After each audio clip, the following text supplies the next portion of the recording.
नमस्कार मैत्रिणींनो, लग्नानंतर होईलच की प्रेम ह्या मालिकेमध्ये आता पार्थ आणि नंदिनीला जीवा काव्याचा भूतकाळ तर कळलेला आहे, पण पुढे काय करायचं आता हा प्रश्न सर्वांसमोर उभा राहिला आहे. तर होतं असं की पार्थ तो खूप निराश झालेला असतो.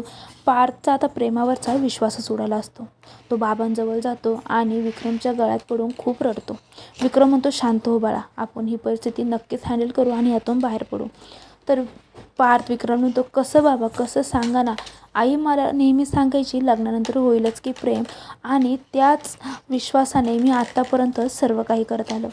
काव्याने माझ्यावरती प्रेम केलं, पण तिने माझ्यापासून तिचा भूतकाळ का लपवला? म्हणजे मी केलेल्या प्रेमामध्ये मी हारलो ना बाबा. आणि असं म्हणून तो खुर्चीवर बसतो आणि खूप रडतो. विक्रम त्याला कसं बसं सांभाळण्याचा प्रयत्न करतात. नंदिनी रम्या त्याच्याजवळ जाण्याचा प्रयत्न करते, पण मालिनी म्हणते आता त्याच्याजवळ जाऊ नको, तो कोणतीही गोष्ट ऐकून घेण्याच्या मनस्थितीतच नाही आहे.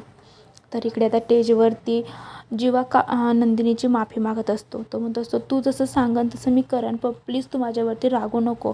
तर नंदिनी म्हणते, रागवण्याचा काही प्रश्नच येत नाही, कारण आता तुमचा आणि माझा काही संबंधच उरलेला नाही आहे. जीवा म्हणतो, एवढंही तोडून बोलू नकोस. नंदिनी म्हणते, तोडून बोलू नको तो काय करू मी? तुम्ही माझा विश्वासघात केला आहे, पण आता नाही. झालं ते बाद झालं आणि आता झालेली चूक सुधारायची आहे. मालिनी म्हणते, झालेली चूक सुधारायची म्हणजे नेमकं काय करायचं आहे? तर नंदिनी म्हणते, आई मी ठरवलं आहे मला पुढे काय करायचं आहे ते. आणि ती काव्याला आवाज देते आणि काव्यालासुद्धा स्टेजवरती बोलवून घेते. तर काव्या स्टेजवरती जाते. नंदिनी तिचा हात पकडते. काव्या म्हणते, काय करते ताई तू? तर ती म्हणते, काही नाही.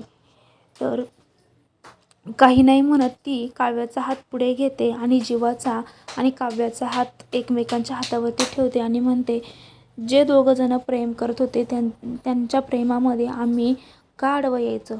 दोन जीव एकमेकांवरती प्रेम करत आहे तर त्यांना एकत्र आणणं ही आमची जबाबदारी आहे. तर जीवा आणि काव्य इथे एकमेकांकडे बघत असतात, पण त्यांना आता हे लग्न नको आहे. त्यांना तर आता जीवाचं तर नंदिनीवरती आणि काव्याचं तर पार्थवरती प्रेम आहे. तर ते आता घरच्यांना नेमकं कसं समजून सांगतील, किंवा आता नंदिनीचा फायनल डिसिजन काय असेल हे आपण पुढील एपिसोडमध्ये जाणून घेऊया. त्याआधी चॅनलला सबस्क्राईब करा, व्हिडिओ लाईक करा. थँक्यू.